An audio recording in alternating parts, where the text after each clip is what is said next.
नमस्कार दोस्तों, पोपी लाडवान की तरफ से आप सभी साथियों का माडूसन एकेडमी में स्वागत है।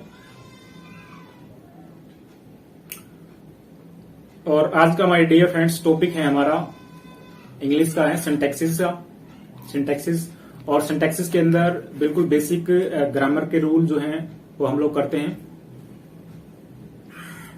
ग्रामर के रूल करते हैं, ठीक है। तो वो रूल रेगुलेशंस जो हैं हम लोग लगातार करेंगे। ये जो प्लेलिस्ट है हम लोग इसको यूट्यूब के ऊपर डाल रहे हैं, ठीक है। और जो भी साथी हमारे पहले एकेडमी के ऊपर थे, जो भी बच्चे आते थे, वो सारे साथी जो ऑफलाइन पढ़ते थे, उन सभी साथियों का अभी जो है ऑनलाइन तरीके से जो है हम लोग उनका स्वागत करते हैं। सभी साथी जो हैं लाइन पे आ जाएं और जो और साथी हैं उनके पास में भी अपने शेयर करें, वीडियो को शेयर करें। और चैनल को अभी तक आपने सब्सक्राइब नहीं किया है, बेल आइकन को क्लिक नहीं किया तो वो भी करें, ठीक है। चलिए माय डियर फ्रेंड्स शुरू करते हैं। देखिए स्क्रीन के ऊपर आ गए हम लोग। स्क्रीन के ऊपर जो हमारा पहला पेज है, पहले पेज के ऊपर आ गए हैं। पहले पेज पे क्या होता है? Subject verb agreement.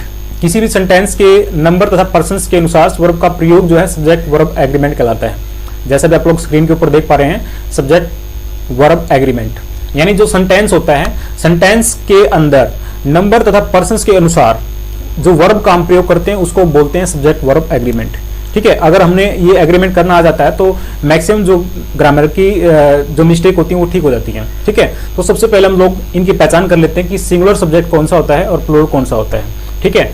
अगर हमें ये याद हो जाता है सिंगुलर सब्जेक्ट और प्लूरल सब्जेक्ट और सिंगुलर वर्ब और प्लूरल वर्ब, तो हम लोग ग्रामर के अंदर कोई मिस्टेक नहीं करेंगे। तो जनरली ये देख लेते हैं सिंगुलर सब्जेक्ट में कौन कौन से वर्ड्स आते हैं, ठीक है। सबसे पहले जैसे कि आप देख पा रहे हैं स्क्रीन के ऊपर आप देख पा रहे हैं स्क्रीन के ऊपर है हमारा पहले I, you, he, she, it, Ram, Sita, the boy, the girls. ये जो है ना सिंगुलर सब्जेक्ट आते हैं सारे। जैसे भी आप लोग स्क्रीन के ऊपर देख पा रहे हैं, ये सारे जो वर्ड हैं ये क्या हैं? सिंगुलर हैं, ठीक है। सिंगुलर सब्जेक्ट के अंदर आता है, ठीक है। इसके साथ में जो अपने को वर्ब लगानी पड़ती है, सिंगुलर के साथ में कौन सी वर्ब लगाएंगे? वो सिंगुलर ही लगाएंगे। तो वो है हमारा am, is, was, has, does, write, drink and reads. ये सारे सिंगुलर वर्ड हैं, ठीक है। सिंगुलर वर्ड्स हैं जो कि मतलब सिंगुलर वर्ब हैं जो कि हमेशा ही सिंगुलर सब्जेक्ट के साथ में लगते हैं। तो ये हमने याद करने होते हैं। अगर हमें ये पेज जो है अच्छी तरीके से दिखाई नहीं दे रहा हो तो मैं आपको दिखा देता हूँ, ठीक है। दूसरा जो सब्जेक्ट होता है वो होता है प्लूरल सब्जेक्ट। प्लूरल सब्जेक्ट में क्या होता है? प्लूरल का मतलब कहता है कि जिसमें एक से अधिक व्यक्तियों की बात की जाए तो वो प्लूरल होता है, ठीक है। तो प्लूरल में कौन कौन से वर्ड आते हैं? तो वो हैं we, they, Ram, Shyam, Geeta and Rita, the boys and the girls. तो ये वर्ड जो हैं वो हैं प्लूरल, जो कि प्लूरल से डिनोट किए जाते हैं। ये सारे सब्जेक्ट के हैं प्लूरल हैं। तो प्लूरल सब्जेक्ट के साथ में अपने को प्लूरल वर्ब ही डालनी होती है। तो ये बात भी इंपॉर्टेंट है। और देखो इतना सब कुछ देखने के बाद में, याद करने के बाद में, फिर भी है ना हमारे दिमाग में कुछ कंफ्यूजन रह जाती है कि वर्ब्स की और नाउन की हम लोग पहचान किस प्रकार से करें कि वो सिंगुलर है या प्लूरल है। तो सिंपल फार्मूला मैं आपको बता देता हूँ। जो भी हमारा व्यक्ति, वस्तु, स्थान आदि का जो बोध करवाते हैं उसको हम लोग नाउन कहते हैं। इस बात का हमें पता है, ठीक है। तो जो भी नाउन आती है, कोई भी नाउन है, जैसे कि हम टेबल की बात करें, पेन की बात करें, पेंसिल की बात करें, बुक की बात करें, सारे नाउन है। कोई भी नाम है वो नाउन ही है, ठीक है। तो नाउन के आगे अगर हम लोग नाउन के पीछे अगर हम लोग एस का, ईएस का या फिर आईएस का इस्तेमाल कर देते हैं तो वो हमारा प्लूरल नाउन बन जाता है। इसके विपरीत अगर हम लोग वर्ब की बात करें तो वर्ब में क्या होता है? क्रिया है। वर्ब क्या होती है? क्रिया होती है। तो जितने भी हम लोग काम करते हैं जिसके पीछे ना लगता है, कोई भी काम है जिसके पीछे ना लगता है, जैसे कि करना है, खाना है, पीना है, नहाना है, धोना है, ये सारे क्या है? क्रियाएं हैं। तो क्रिया के पीछे, कोई भी क्रिया है उस क्रिया के पीछे अगर ना लगता है तो वो क्या है कि क्रिया ही है। मतलब कहने मतलब क्या है कि कोई भी क्रिया जिसके कोई भी वर्ड जिसके पीछे ना लगता है, मैं कहना चाह रहा हूं कि कोई भी वर्ड जिसके पीछे ना लगता है वो सारी क्रिया ही है, ठीक है। तो क्रिया सिंगुलर कैसे होती है, प्लूरल कैसे होती है? तो क्रिया के पीछे अगर एस या फिर ईएस या फिर आईएस का इस्तेमाल हम कर दें तो वो प्लूरल के स्थान पर सिंगुलर हो जाती है, ठीक है। हमने नाउन में बात की है तो नाउन के पीछे अगर हम लोग एस का, ईएस का इस्तेमाल करते हैं तो वो क्या हो जाता है? प्लूरल हो जाता है। लेकिन क्रिया के पीछे एस का, ईएस का फिर या आईईएस का इस्तेमाल करते हैं तो वो क्या हो जाता है? सिंगुलर हो जाता है। ये बिल्कुल मेन पहचान है इसकी, ठीक है। चलिए आगे चलते हैं। रूल के ऊपर चलते हैं माय डियर फ्रेंड्स। तो सबसे पहला जो रूल आप लोग स्क्रीन के ऊपर देख पा रहे हैं, पहला रूल है ये कि यदि किसी सेंटेंस का सब्जेक्ट एक सिंगुलर नाउन है तो उसके साथ में सिंगुलर वर्ब का ही इस्तेमाल करेंगे। तो ये है बिल्कुल बेसिक रूल, जिसके अंदर हम लोग सिंगुलर के साथ में सिंगुलर लगाते हैं और प्लूरल के साथ में प्लूरल लगाते हैं। बिल्कुल बेसिक रूल है। जैसे यहाँ पर एग्जांपल है मोहन वाज ऑलवेज लेट। तो ये जो है मोहन जो है अपने आप में एक सिंगुलर सब्जेक्ट है, एक व्यक्ति है, तो एक व्यक्ति का मतलब है कि एक वचन है और इसको हम बोलते हैं सिंगुलर। सिंगुलर के साथ में जो वर्ब का इस्तेमाल करते हैं वो सिंगुलर ही करते हैं, दैट मीन्स कि वाज। तो ये हुआ हमारा मोहन वाज ऑलवेज लेट। जो मोहन जो है वो ऑलवेज जो है ना, मतलब सदा जो है ना लेट रहता था, ठीक है। या फिर मैं इसमें ये कहूं कि Mohan were always late, Mohan were always late. तो ये वर्ब जो है अपने आप में प्लूरल वर्ब है जो कि सिंगुलर के साथ में नहीं लगती। तो यहाँ पर जो है ना सेकंड जो अपना एग्जाम्पल है मोहन वर ऑलवेज लेट जो है ये गलत हो जाता है और जो पहले वाला है वो सही है, ठीक है। इतना है इसके अंदर। दूसरा रूल करते हैं, आई का प्रयोग जो है सिंगुलर सब्जेक्ट के रूप में होता है। जो आई है हमारा वो सिंगुलर सब्जेक्ट के रूप में होता है, लेकिन इसके साथ जो है सिंगुलर और प्लूरल दोनों ही वर्ब का इस्तेमाल कर सकते हैं। ये बड़ी इंपॉर्टेंट बात है, ये याद करने वाली बात है। आई एक ऐसा सब्जेक्ट है जो कि सिंगुलर होता है, लेकिन इसके साथ में जो वर्ब का इस्तेमाल करेंगे वो सिंगुलर भी कर सकते हैं और प्लूरल भी कर सकते हैं। That's all. देखिए एग्जांपल देखिए, मैं कहता हूं कि आई एम ए टीचर्स, मैं एक अध्यापक हूं, तो ये अपने आप में सही है क्योंकि मैं आई एक फर्स्ट पर्सन के साथ में एम यानी सिंगुलर वर्ब का इस्तेमाल कर रहा हूं, ये सही है। I am a teachers. मैं ये भी कह सकता हूं कि आई वाज ए स्टूडेंट, तो ये भी सिंगुलर के साथ में क्या लगा, सिंगुलर ही लगा, ठीक है। I was a students. या फिर मैं ये कहूं कि आई हैव ए साइकिल, तो ये हैव जो आ रहा है यहाँ पर आई हैव ए साइकिल, तो हैव अपने आप में प्लूरल वर्ब है जो कि इसके साथ में लग सकती है। आई के साथ में सिंगुलर भी वर्ब लग सकती है और प्लूरल भी लग सकती है। दैट मीन्स कि ये सेंटेंस भी यहाँ पर सही है, I have a cycle. That's all. आगे है आई राइट ए लेटर। राइट जो है अपने आप में प्लूरल वर्ब है जो कि सिंगुलर यानी आई के साथ में लग रही है। तो यहाँ हमें यही बताना चाहते हैं कि आई एक ऐसा सब्जेक्ट है जो कि सिंगुलर होता है, लेकिन इसके साथ में सिंगुलर और प्लूरल दोनों ही वर्ब का इस्तेमाल कर सकते हैं। That's all. नेक्स्ट चलते हैं।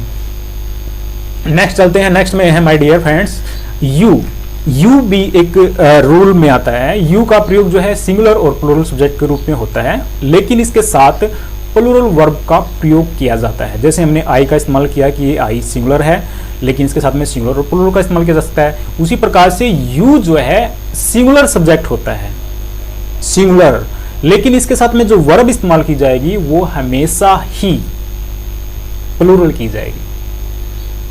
सिंगुलर सब्जेक्ट है, इसके साथ में प्लूरल वर्ब का इस्तेमाल करेंगे हम लोग, सिर्फ और सिर्फ प्लूरल, ठीक है।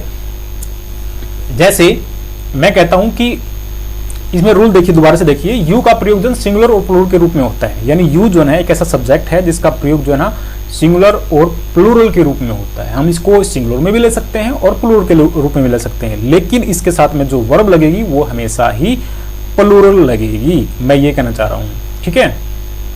क्या लगेगी जी? प्लूरल लगेगी इसके साथ में वर्ब।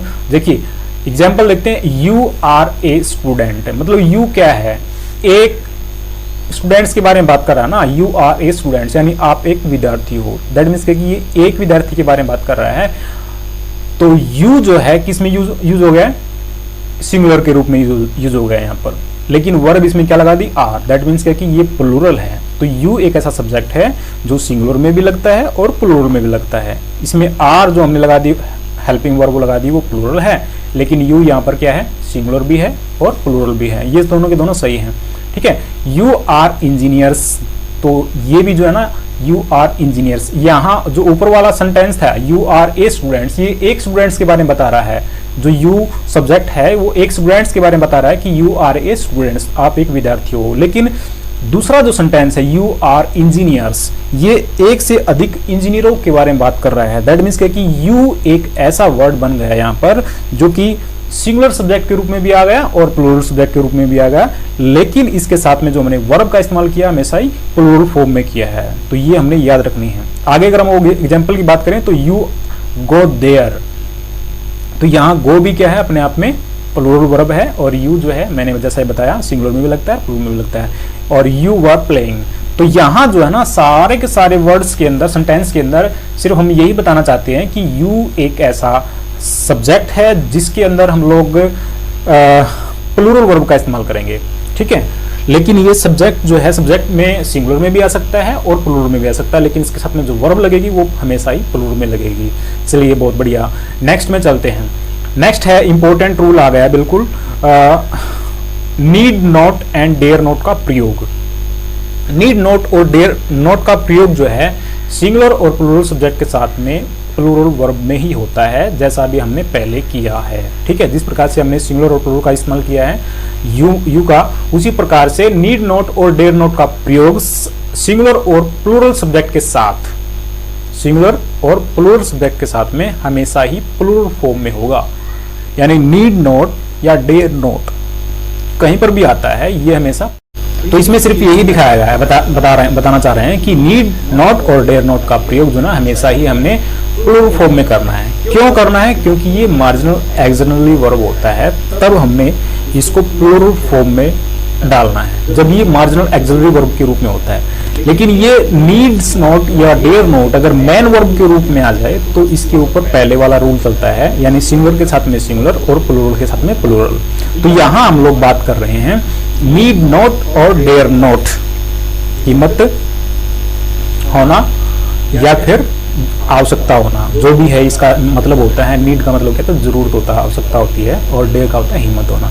ठीक है, तो यहाँ पर नीड नॉट आता है या फिर डेयर नॉट आता है, तो ये वर्ड जो हैं ऐसे हैं जो कि हमेशा ही मार्जिनली एक्सिलरी वर्ब के रूप में होते हैं और ये हमेशा प्लूरल फॉर्म में होते हैं। ठीक है, अगर हम एग्जाम्पल की बात करें तो she need not go there, she need not go there, तो यहाँ पर नीड्स, नीड नहीं आया बल्कि क्या है? नीड आया है, जैसा जो एग्जांपल में देख रहे हैं, सी नीड नॉट गो देयर। तो यहाँ पर नीड जो है अपने आप में क्या है कि प्लूरल वर्ब है, तो सी सिंगुलर है, सिंगुलर सब्जेक्ट के साथ में हमने सिंगुलर लगाना चाहिए। लेकिन रूल क्या कहता है कि नीड नॉट और डेयर नॉट का प्रयोग हमेशा ही प्लूरल फॉर्म में होता है। तो यहाँ पर हम लोग नीड नॉट का इस्तेमाल कर रहे हैं, तो ये अपने आप में सही है। और गो देयर, ठीक है, तो यहाँ पर है ना सिंगुलर के साथ में हमने प्लूरल वर्ब लगा दी गो, और नीड भी जो है ना प्लूरल लगा दी। ये भी क्यों लगा दी? क्योंकि मार्जिनल एक्सिलरी वर्ब है। यहाँ पर मैन जो है वो है गो, अपने आप में मैन वर्ब है, और नीड नॉट जो है मार्जिनल एक्सिलरी वर्ब है। सो दैट क्या है कि ये सही है। अगर हम इसको करते सी नीड्स नॉट गो देयर, तो यहाँ जो है नीड की बजाय अगर हम नीड्स कर देते हैं तो ये गलत हो जाता है। ठीक है, तो रूल हमें यही याद रखने हैं, कहां पर हमने नीड्स का इस्तेमाल करना है, कहां पर हमने नीड का इस्तेमाल करना है। ठीक है, कहां पर ये मेन वर्ब में आ रही है तो इसका क्या लगेगा, और मार्जिनल एक्सिलरी वर्ब के रूप में आ रहा है तो क्या मतलब लगेगा। अगर मेन वर्ब के रूप में यूज होता है तो सिंगुलर के साथ में सिंगुलर लगेगी और प्लूरल के साथ में प्लूरल लगेगी, अगर मेन वर्ब के रूप में है तो। अगर ये मार्जिनली एक्सिलरी वर्ब के रूप में है तो ये हमेशा ही प्लूरल फॉर्म में लगेगी, सब्जेक्ट हमारा चाहे कुछ भी हो। ठीक है, बहुत बढ़िया। चलिए नेक्स्ट चलते हैं। नेक्स्ट में माय डिफरेंस, देखिए आपने ये देख ही लिया है, नेक्स्ट चलते हैं। चलिए आगे, अभी देखो, she need a book, she needs a book, example आ रहा है सामने, सी नीड्स ए बुक, तो यहां ये भी बिल्कुल सही है। ऐसा क्यों है? ऐसा इसलिए है माय डियर, ये सही इसलिए है क्योंकि सी जो है सिंगुलर है और नीड्स में बोल रहा हूं, नीड्स, सी नीड्स, यहां पर एस का इस्तेमाल कर रहे हैं। ऐसा क्यों है? क्योंकि ये नीड जो है अभी मार्जिनल की बजाय मेन वर्ब के रूप में आई है, इसलिए यहां पर ये नीड्स बिल्कुल सही है। तो सी नीड्स ए बुक, ये एब्सोल्युटली राइट है। अगर मैं इसको कहता she need a book, that means कि ये गलत हो जाता।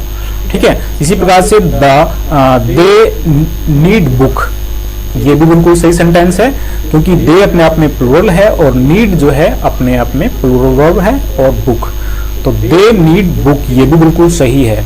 अगर मैं इसके स्थान पे बोलता कि दे नीड्स बुक, तो ये हो जाता गलत। ठीक है, ऐसा क्यों? क्योंकि ये प्लूरल के साथ में सिंगुलर लगा रहा है यहाँ पर, तो ये गलत हो जाता है। चलिए नेक्स्ट देखते हैं।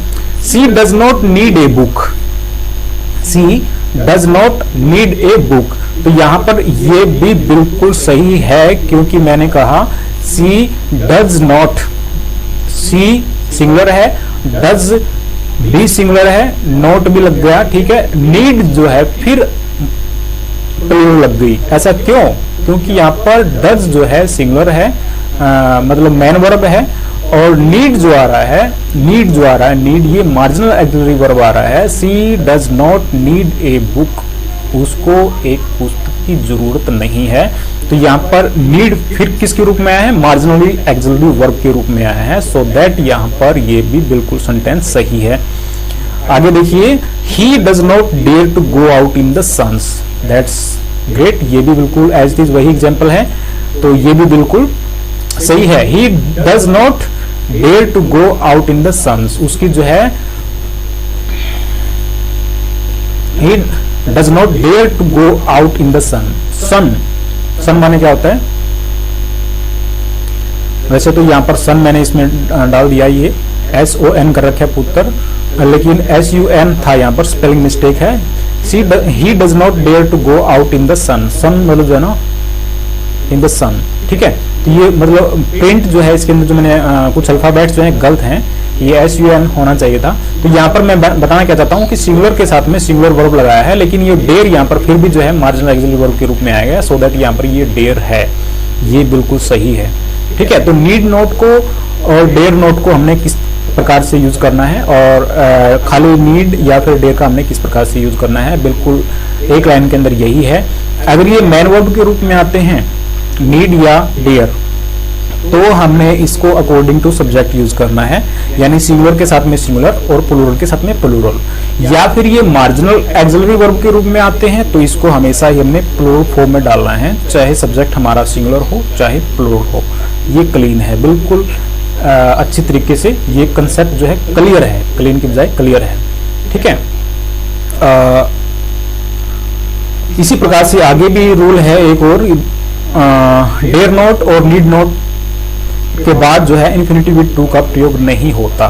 तो ये जिस प्रकार से हमने पहले इस रूल देखे हैं, उसी प्रकार से एक रूल यहाँ पर ये भी है कि जो नीड नोट आता है या फिर डेयर नोट आता है, ठीक है, तो उसके बाद में कभी भी टू का इस्तेमाल नहीं होता। जैसे एग्जाम्पल यहाँ पर आपके सामने है, he dare not to go here, he dare not to come here, go नहीं है, he dare not to come here, उसकी हिम्मत नहीं है यहाँ पर आने की, ऐसा बोल रहा है ये, ठीक है। तो यहाँ पर डेयर नॉट के बाद में अपने को टू का इस्तेमाल नहीं करना है, ये रूल है कोई, इसको याद रखना है। डेयर नोट और नीड नोट के बाद इन्फिनिटिव विद टू का इस्तेमाल नहीं होता, ये हमने याद रखना है। कई बार ये सेंटेंस के अंदर दिख जाता है, तो हमने सिर्फ मैच करना होता है या फिर करेक्ट करना होता है, तो ये बातें अपने को याद रखनी है। तो यहाँ पर टू का इस्तेमाल बिल्कुल नहीं होगा, यहाँ पर सिर्फ होगा ही dare not come here, to को हमने यहाँ पर कट कर देना है। दूसरा सेंटेंस इस प्रकार से है, he need not go to, he need not to go there, तो यहाँ पर भी नीड नॉट के बाद में टू का इस्तेमाल नहीं होता, हमने सिर्फ इसी को याद रखना है। चलिए बहुत बढ़िया, आगे चलते हैं,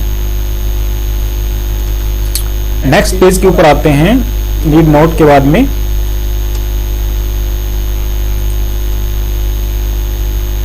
डेयर और नीड, ये वही बात है जो हमने अभी तक की है, नेक्स्ट रूल में भी यही है। इसमें डेयर का और नीड का प्रयोग बता रहा है, ये हमने डिस्कस कर लिया। मेन वर्ब के रूप में आता है तो इसको हमने अकॉर्डिंग टू सब्जेक्ट डालना है, और मार्जिनल एक्सिलरी वर्ब के रूप में आता है तो इसको हमने हमेशा प्लूरल डालना है, यही इसके अंदर पहला ये रूल है।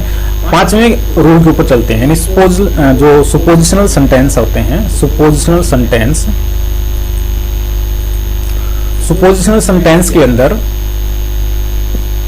अगर हमें पहचान की बात करें तो इसमें पहचान होती है, खासकर जो है ना ये if as though, if only, suppose, I wish, we wish, she wishes, he wishes से स्टार्ट होते हैं, ठीक है।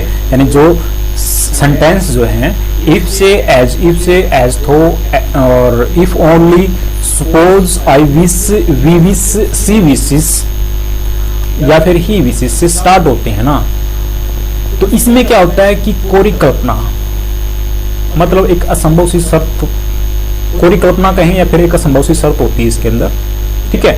इन शब्दों के बाद में कोई भी नंबर आता है, यानी इन शब्दों के बाद कोई भी नंबर आता है या फिर कोई भी पर्सन आता है, कोई भी सब्जेक्ट आता है, तो इसके अंदर हमने हमेशा ही प्लूरल वर्ब का इस्तेमाल करना है, ठीक है।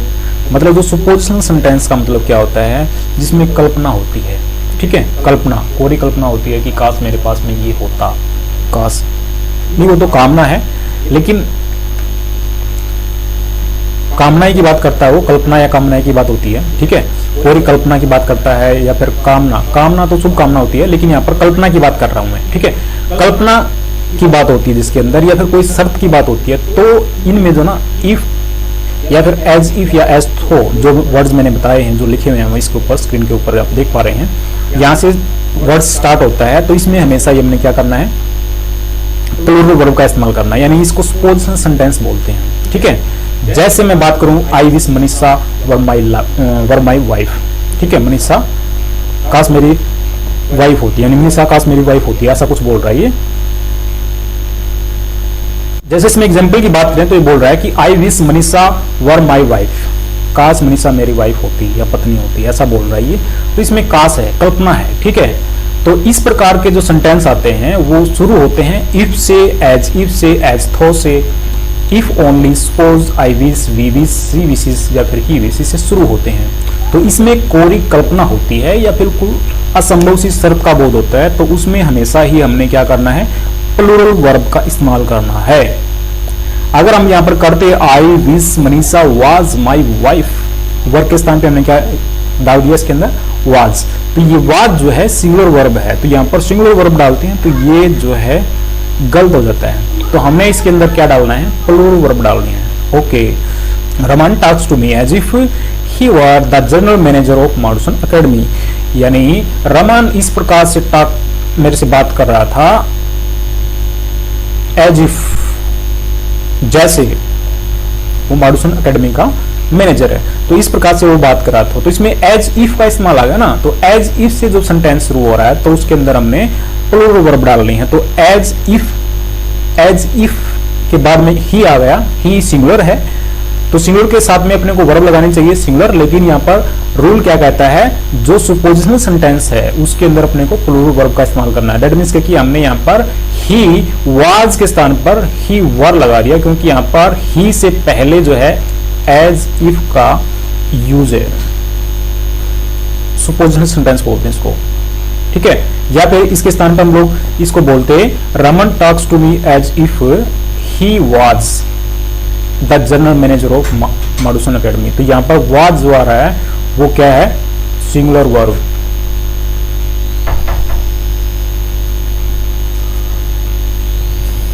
ठीक है।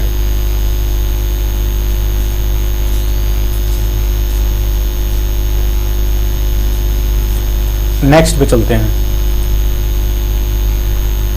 इसमें एक इंपॉर्टेंट नोट ये है, कंडीशनल सेंटेंस, पहले तो हमने बात क्या की है, सुपोजिशनल की बात की है, लेकिन अब बात करें conditional sentence. If, as though से स्टार्ट होते हैं, लेकिन इसमें क्या होता है, वास्तविकता का बोध होता है, कल्पना नहीं होती, वास्तविकता का बोध होता है। तो इसमें क्या होता है, एज इफ या फिर इफ, एज थो के बाद में नंबर तथा पर्सन्स के अनुसार ही वर्ब का इस्तेमाल करते हैं, किसमें, जो कि कंडीशनल होते हैं, यानी कंडीशनल सेंटेंस होते हैं उसके अंदर एज इफ या फिर एज थो या फिर इफ के साथ में शुरू होते हैं। लेकिन इसमें क्या होता है, कोई कल्पना नहीं होती, वास्तविकता का बोध होता है, और इसमें हमें अकॉर्डिंग टू सब्जेक्ट ही वर्ब का इस्तेमाल करना होता है, ठीक है, यहां तक सही है। If you come here, example है, if you come here I will teach you, अगर आप यहां आते हैं, अगर आप यहां आते हैं तो मैं आपको पढ़ा दूंगा, ठीक है। तो इफ यहां पर आ रहा है, और यू कम हेयर, कम्स नहीं है, you come here I will teach you. तो यू जो है अपने आप में क्या है, सिंगुलर है, और सिंगुलर के साथ में क्या बोलते हैं, प्लूरल है, और प्लूरल के साथ में प्लूरल लगा दिया। स्नेहा लुक्स एज थो शी हैज वर्किंग, स्नेहा से दिख रही जैसे वो काम कर रही है, एज थो, तो अकॉर्डिंग टू सब्जेक्ट ही यहाँ पर क्या लगा दिया हमने, हैज लगा दिया। सी सिंगुलर है तो हैज भी क्या है, वर्ब सिंगुलर है।